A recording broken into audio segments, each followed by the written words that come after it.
Eesti metallitööstuses lendavad sädemed ja sulavad elektroodid, kui kohtuvad parimad oskused, innovatsioon ja kestlik mõtteviis.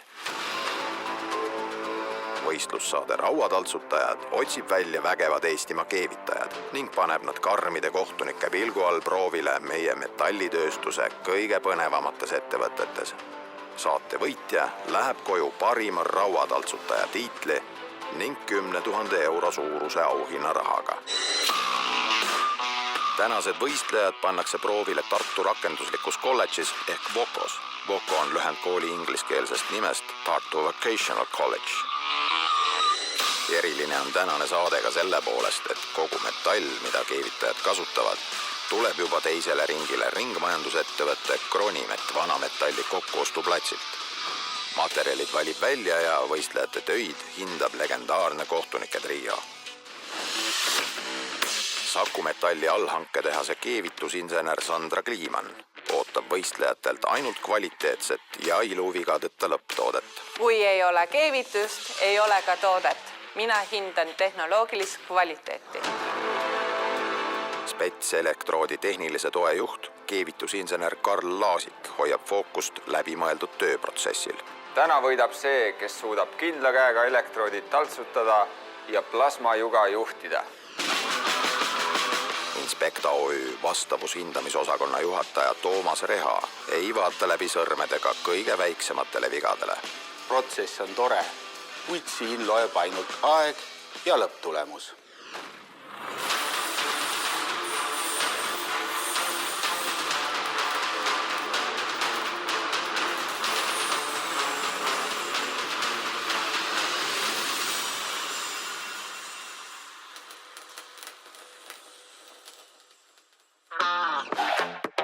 Tänased rauataltsutajad on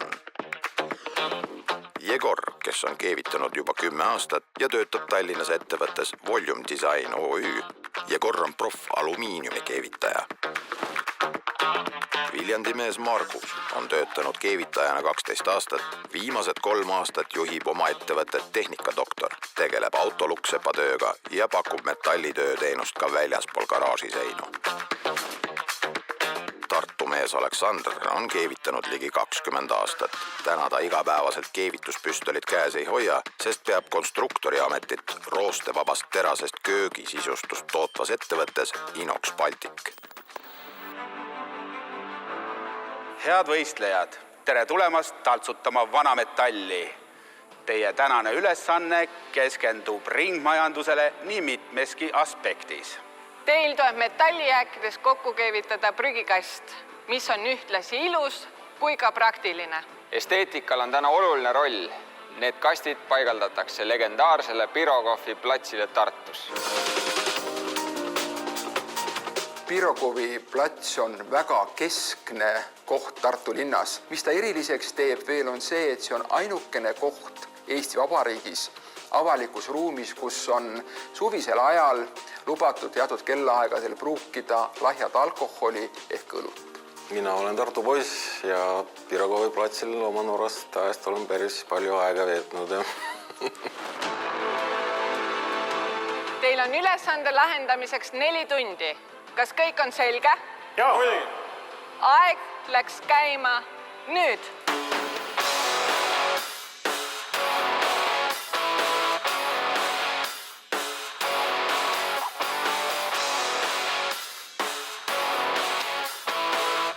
Mina näen, et tänane kitsaskoht on aeg, kuna me väga hindame seda, et toode oleks valmis ja visuaalselt ilus. Kui ei ole toodet, ei ole midagi hinnata. Niisiis on tänaseks võistlustööks peameetri kõrgune ja 50 kilogrammi kaaluv risttahukas, mis koosneb 4 küljest, laest ja põhjast. Oma peas teen kõigepealt plaani 30 minutit karkassi peale, 1,5 tundi plekki peale ja ülejäänud kokkupanemine. Tartu linna poolt ma soovin, et rauataltsutajate poolt loodud prügikastid oleksid tehtud terve mõistuse järgi, et nad oleksid lisaks ilusa disainile ka vastupidavad ja kutsuksid prügi äraviskajaid prügi juba eos sorteerima ja et see prügi tõepoolest seal prügikastis ka sees püsiks. Kasti esikülge tuleb lõigata ava, kust prügi sisse panna ning piktogramm, mis näitab ära prügiliigi, mille kogumiseks kast on mõeldud. Külgedele tuleb lisada võrk ning Tartu kultuuripealinna sümbol, noolekujuline A. Tagaküljele tuleb teha toekas uks, mille kaudu mahub kasti varem valmis keevitatud silinder 100-liitrise prügikoti tarvis. Tänased keevitatavad prügikastid on erilahendus, mille välimuse on loonud disainer Oskar Narusberg, kes hiljem ka ise võistlejate valmis töid hindama tuleb. Prügikastid on omaette maailm. Prügikast parki, kus võib alkoholi tarbida, peab olema piisavalt robustne ja kindlasti vastu pidama vandaalitsemisele. Kõik on mega rahulikult. Mulle tundub ka. 2 erinevat lähenemist, et siin Jegor ja Margus tegelevad raami tegemisega, aga Aleksandr pusib seal lehtedega. Kui mina oleksin pidanud ise valima tööjärjekorra, siis ma oleksin kasutanud Aleksandri tööviisi. Ma alustan plasmalõikusega, algul lõikan jupid detailid valmis, mitte kõik need, mis ma tean täpselt, mis on vaja ja siis juba hakkan tegema raami. Lihtsalt olen harjunud sellega, et ma peavad kõik asjad valmis olema, siis ma hakkan neid omavahel nagu kokku panema. See on selline ülesanne, mida varasemalt me teinud ei ole. Ta vajab selliseid oskusi, mida me varasemalt ka katsetanud ei ole. Plasmalõikust ja elektroodkeevitust.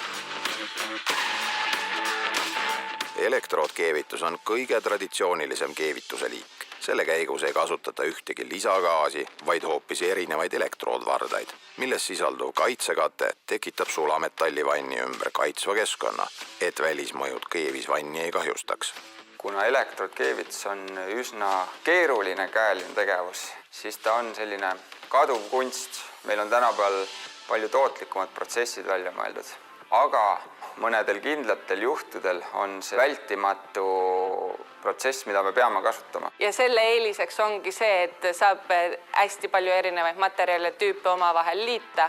Et kui täna on näiteks roostevaba ja süsinikterase keevitus, siis on pigem keevitaja teadlikkus, et millist elektroodi kasutada, aga kõik protsessiliselt on võimalik.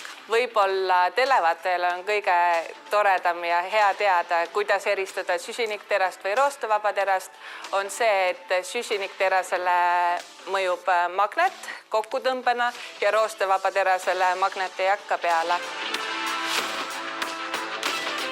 Kronimet on väga keskkonnahoidlik ettevõtte oma nii-öelda DNA-lt. Ja meie huvi on see, et võimalikult palju materjale jõuaks nii-öelda taaskasutusse, aga võib-olla ilma ümber töötlemata. Ja me oleme loonud oma platsidel võimekuse, et kui mõni eraisik või ettevõte tahab, siis ta tegelikult tuleb, vaatab seal hunniku juures valmis, et mis materjali üldse olemas on ja kui ta sealt midagi välja valib, siis me tegelikult müüme talle selle nii-öelda jupi tagasi. Täna Kronimet on maailma kõige suurem roostevaba vanametalli koguv ja ümbertöötlusse saatev ettevõte. Ja siin rauastaltsutajate saates me oleme ka ju kasutanud osaliselt ümbertöödeldud terast, et siis see vanametall, mille meie Türki saatsime, sellest on toodetud need teraslehed, millest teie nüüd neid tooteid valmistate, aga samuti saab kasutada ka väiksemaid vanametallitükke siis selle nii-öelda toote valmistamiseks.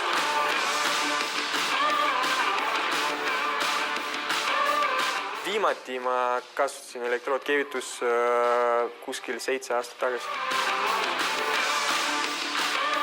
Ütleme ausalt, et mida ma absoluutselt ei ootanud, oli elektroodkeevitus. Elektroodkeevitus on üks raskemaid keevitusprotsesse, et kui sa seda igapäevaselt ei ole teinud, siis seal võib hästi palju defekte tulla.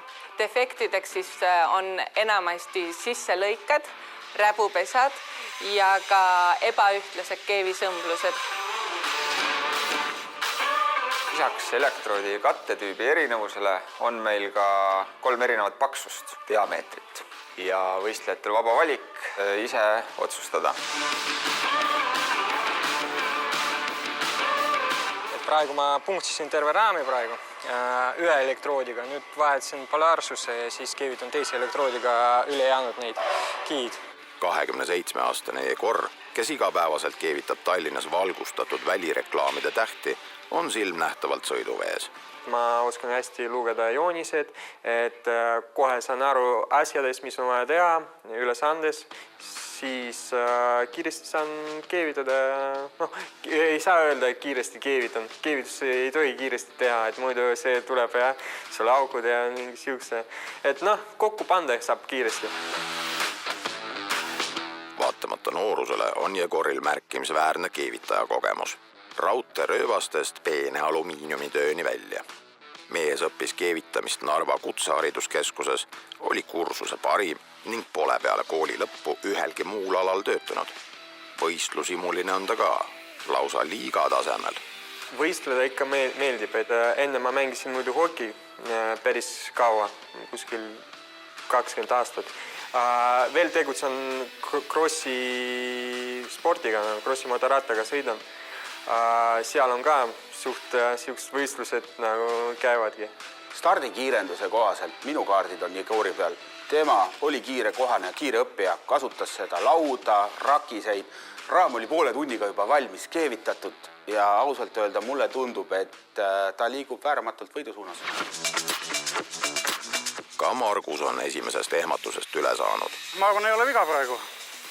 Esimese hooga natuke valesti sättisin üles, aga nüüd hakkab harjuma. Võistlusnärvi praegu eriti ei ole. Ma arvasin, et on keerulisem. Vastutuse ja pinge ees pole ta kunagi risti ette löönud. Enne kui ta eraettevõtjaks hakkas, keevitas ta pikalt naftapuurtornide seadmeid. See on ikka hästi vastutusrikas töö ja seal on paksud materjalid ja hästi palju paberimajandust. Pigu sisse ei saa lasta. Oma tugevuseks pean seda, et ma olen ise õppinud keevitaja. Läbi nende kogemuste ja nende tööde, mis ma olen teinud, kogemused annavad mulle just selle, kes ma täna olen. Esimene tund võistlusajast on täis tiksunud. Jegor ja Margus on elektroodkeevituse saladused mälusoppidest üles otsinud, aga loorberitele ei puhka ka Aleksandr.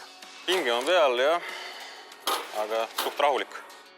Tema on metallitööd õppinud lausa 2 erinevas koolis. Hiljuti lõpetas Aleksandr Eesti Maaülikoolis ka tootmistehnoloogia eriala, nii et süveneda ta mõistab ja väljakutseid armastab. Kalal käin enamus ikka kodulähedal, Peipsijärve, Emajõgi. Kui õnnestub ja on saaka, mida saab valmistada, söögiks teha. Selleks ma ka tunnen nagu endale ise teinud igasugused grillimisvahendid ja grillid, mis on sellised kompaktsed ja ise arendan neist. Ideaalne tööolukord oleks nagu üksi toimetada kuskil, keegi ei sega, saad rahulikult teha oma asjad. Ja põhimõte on selline viis mulle, et tee aeglaselt, aga korralikult. Aleksandr on mugavustsoonist tõeliselt väljas, sest aeglaseks nokitsemiseks täna mahti pole. Tuleb hoopis ajul ragiseda lasta. Aleksandr on avastanud, et küljeplaatide lõiked tuleb teha peegelpildis ning kui plaadid kokku punktida, saab ju kujutised plasmalõikuse abil ühe korraga välja lõigata. Midagi on siiski mäda. Natuke plasma jäi lahjaks ja 2 külge korraga vist ei õnnestu. Plasmalõikus on selline huvitav protsess, millega me saame ligi 10 korda kiiremini materjali lõigata kui näiteks nurklõikuriga ja kettaga. Et ainus balloon, mida me täna näeme, on suruhuballoon, kuna meil keevitusel me kaitsegaasi ei vaja.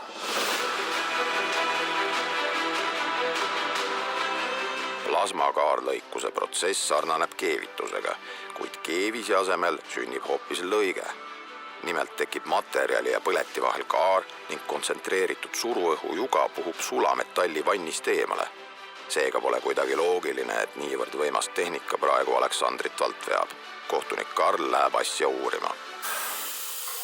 Ei tulnud läbi. Ja aeglaselt ka ei tulnud, jah. Hakkab niimoodi närima.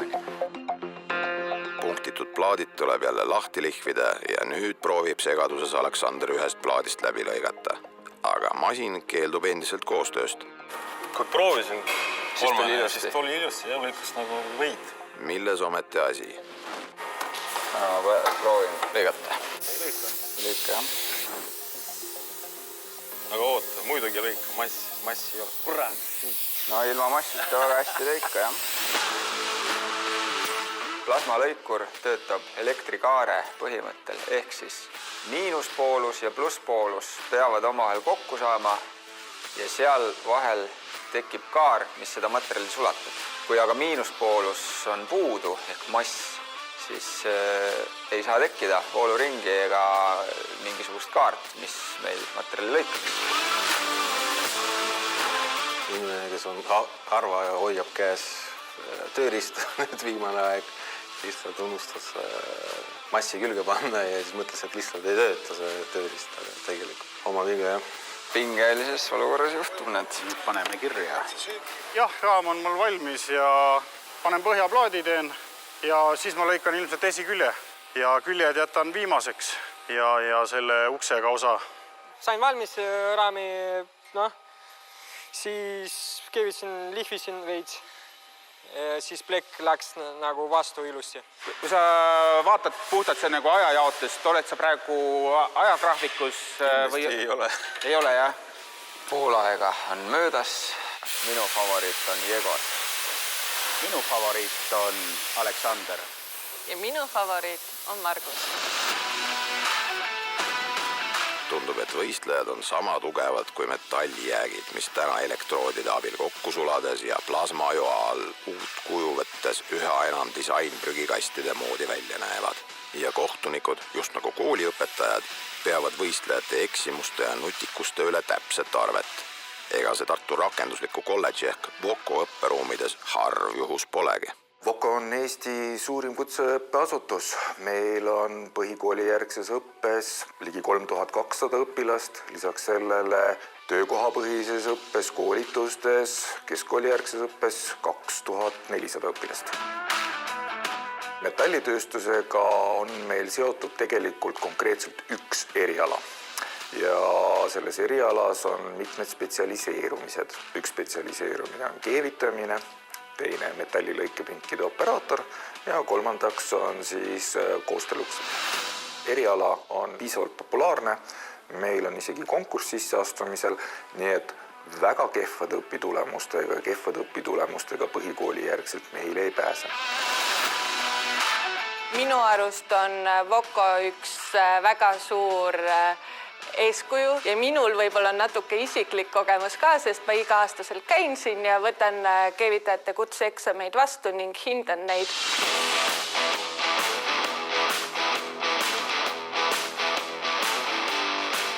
Päris huvitav, et Aleksander on võtnud kõige jämedama elektroodi, mis meil pakkuda oli. Et mina isiklikult sellega ei saanud keevitada, kippus läbi sulama materjalist. Kui 20 aastat tagasi õppisin seda erialat, siis minu lemmikkeevitusviis oligi elektrood. Teised mul ei tulnud väga hästi välja.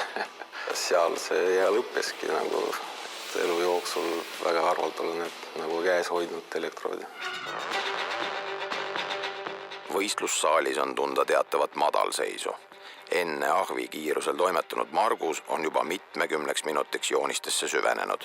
Kohtunikud on pisut murelikud.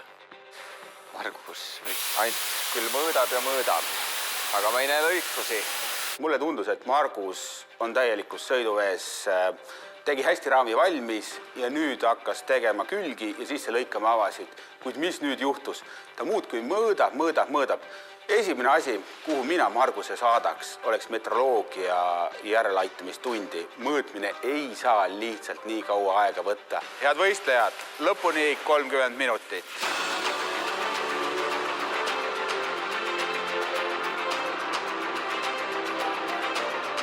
Jegor, kes täna esimest korda elus plasmalõikurit käes hoiab, lõikas just vaba käega välja prügikastile mõeldud piktogrammid. On selge, et kaotsi läinud tetoveerimistalent ei tulnud siia mütsiga lööma. Tavaliselt, kui mul tuleb mingi pingeline olukord, siis ma hakkan ennast motiveerima ja siis ütlen, et mul on kõik hästi, kõik tipp-top, ma saan sellega hakkama ja siis... Kuid nagu ikka, liigne agarus võib olla ka ogarus. Mees on plasmalõikurist nii vaimustuses, et lõikas suure ähmiga tulevase prügikasti ukse metallplaadist täies ulatuses välja ning nüüd on tõsiselt kimpus. Siin oli suhke huvitav lugu, et vaata, Jegor nüüd tegi esimese sellise küsitava apsaka, et ta lõiks selle ukseplaadi kõik välja. Mul on võistluspinge peal ja ma lõikan ukse kõikidest nurkadest lahti. Hinged oleks pidanud ennem. Ja pani valet pidi ka, et tal ei lähe enam nagu kokku hästi. See kuradi uks ikka võttis mulle aega. Kahju, et mul on 2 käed on, jah. Muidu ma teeks paremini. Et seal ma võtsin magneti ja siis panin nurga magneti hoidma ukse. Aleksandri laua juurest kostab kõrvu lukustavat kolkimist, mis vaheldub piinatud ketaslihvi ja sädemete merega. Kohtunikud on ühel meelel. Valesti valitud elektrood on tekitanud ohtralt pritsmeid ja mees püüab neid iga hinna eest eemaldada. Kes ei oska keevitada ja lõigata parajaks, siis see peab oskama lihvima. Need viimased pool tundi on täielik hullumaja. Kõik võistlejad on tagasi tegemas seda algselt kaotatud aega. Jupid lendavad, asjad kukuvad maha, pritsmed, sädemed. Tõepoolest, tundub, et iga saatega lähevad lõppmängud üha pöörasemaks ja pingelisemaks. Kuulge, vaadake, Margus on laua peal.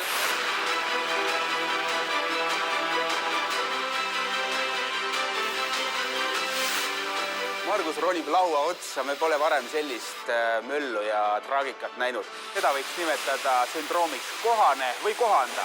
Tema kohanes olukorraga, mitte ei kohandanud toodet. Kust mehed viimasteks võistlusminutiteks sellised kiiruse ja jõuvarud välja võluvad, jääb müsteeriumiks. 4 minutit on lõpuni jäänud. Kuidas emotsioonid on? Tundub, et favoriit on muutunud, et Margus on ennast väga kokku võtnud. Emotsioonid on laed, aga mina tahan seda öelda, et Aleksander on ka ennast kokku võtnud. Tal on küljed koos, tal on upp paigas ja ta teeb praegu lõputöid. Ja Jegor, kes tundus olevat pikalt teistest ees, on nüüd väga halbu käike teinud. Väga palju miinuseid on siin lõpuga tulnud talle. Ja kas need saavad saatuslikuks, saame kohe teada.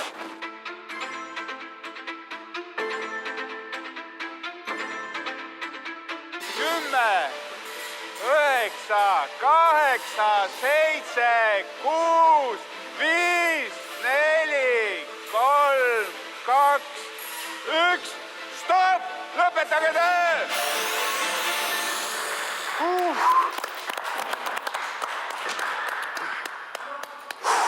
Uskumatu. Tahaks öelda, et oleks midagi hästi kerge, aga ei olnud. Ma olen, ma ei tea, 100 kilomeetrit jooksnud. Mis ma oskan öelda? Juba kiireks läks. Aga ma sain kokku. Ja ma näen juba ühe vead nagu endal, mis mul on, mis võiks teistmoodi teha. See ülesanne oligi nagu krossiga viimane ring sõitmine. Et sa pingutad nagu kõik, mis sul jäi ja siis see, mis tuleb, see tuleb. Nüüd pole enam tõesti midagi teha. Mis tuleb, see tuleb. Kohtunikud kutsuvad stuudiosse disainer Oskar Narusperki ning asuvad töid hindama. Hindamissüsteem on meil suhteliselt sirgjooneline ja arusaadav. Kõigil on algselt 100 punkti ja iga defekti, vea, ebakorrektsuse eest hakkame punkte maha arvama ja selle tõttu lõpuks summeeruvadki miinuspunktid. Kohtunikud võtavad järjest ette võistlejate tööd, uurivad keeviseid, funktsionaalsust ja disaini. Kummis? Kummis, pehme. Ja toetuspinnad puuduvad tagant. Kumerus, pealmine kumjas. Ja siin saab ennast vigastada. Tundub, et nii elektroodkeevitus kui plasmalõikus on olnud oodatust suuremad väljakutsed ning keevitusmöllus on disaineri jooniseid olnud raske jälgida. Nool peaks olema kergelt kõrgem või pikem kõrgusesse. See on lahtine, et ta ei ole seda korralikult ära kinnitanud. Kohtunikud leiavad nii väiksemaid keevitusdefekte kui mastaapseid vigu, nii prügikastide disainis kui funktsionaalsuses. Vaatasime kohe toodet, kõik on teravad servad ja töötlemata. Nõus, Sandra? Nõus. Mis see põhiline viga on? Noh, esiteks ta on täiesti kõver. Aleksander, kahjuks ei jõudnud sa oma tööd lõpetada. Võrgud olid puudu ja samuti paljud keevisõmblused. positiivse poole pealt jõudsid viimistleda oma toote lage ja uks, kuigi see oli kõver, oli funktsionaalne. Aleksander, sinu töö oli üldiselt vastuvõtav, kuid noole kujuga ei saa rahule jääda. Kokku, Aleksander, said sa 47 miinuspunkti. Margus, sinu töö kõik keevised olid viimistlemata ja lõikeservad nii teravad, et lausa lõikavad sisse. Aga su prügikasti uks oli sirge ja töötas. Margus, sinu töö üldmulje oli väga hea, kui teise külje horisontaaljooned ei kannata kriitikat. Seega, Margus, sina said kokku -35 punkti. Jegor, sinu prügikast kõigub nii hullusti, et selle võib tuul ka ümber lükata. Uks ei käi korralikult ja põhi on kummis. Aga selle eest piktogramm näeb kena välja. Jegor, kahjuks sinu töö ei vasta minu nägemusele, kuna üks küljeplaat on valet pidi välja lõigatud ning lisaks oled piktogrammi nähtavuse põrguga ära rikkunud. Jegor, sina said -62 punkti. aga need punktid ei pruugi veel midagi tähendada. Kohtunikud otsustavad teha vandalismikatse ehk prügikastid hooga pikali lükata. Kui nüüd midagi kasti küljest lahti tuleb või kõveraks tõmbab, on jama majas. Esimesena tuuakse kohtunike ette Aleksandri töö. Seis on ärev, sest mees ei jõudnud kõiki keeviseid lõpuni teha ning osad kohad on lihtsalt kokku punktitud. Kas prügikast peab pikali lükkamisele vastu? 3, 2, 1, läks! Karl, ole hea, tule aita üles tõsta. Proovi must. Ahah, uks käib. Palju õnne, Aleksander. Sinu toode pidas vandalismikatse vastu. Järgmiseks tuuakse vandaalide ette Marguse töö. 3, 2, 1. Ahaa! Mis see on? Lukk tuli lahti. Lahti tulnud detail tähendab 10 miinuspunkti Marguse punktiskoori. Kuidas sa seda kommenteerid? Miks see mulle näppu jäi? Kahjuks jäi najapuuduses, oli küll punktitud, aga kuna ülejäänuga läks nii kiireks, siis unustasin selle üle keevitada. Nüüd on aeg lükata pikali Jegori töö. Siin lendas terve lukk eest minema. Selle eest, et su töö ei pidanud katsele täielikult vastu, peame sulle juurde lisama -10 punkti. Aleksander ja Margus, teie tööd on parandatavad. Voko õpilaste abiga saavad need valmis. Jegor, kahjuks sinu tööd parandada ei ole otstarbekas ja selle koht on seal, kust see on võetud, ehk vanarauakastis. Palju õnne! Sina oled tänase saate võitja. Margus! Juhuu! Palju õnne! Fantastiline! Ei oleks seda ootanud. Super! Selline oli tänane rauataltsutajate saade ja kohtume juba uuel nädalal. Keevitamiseni!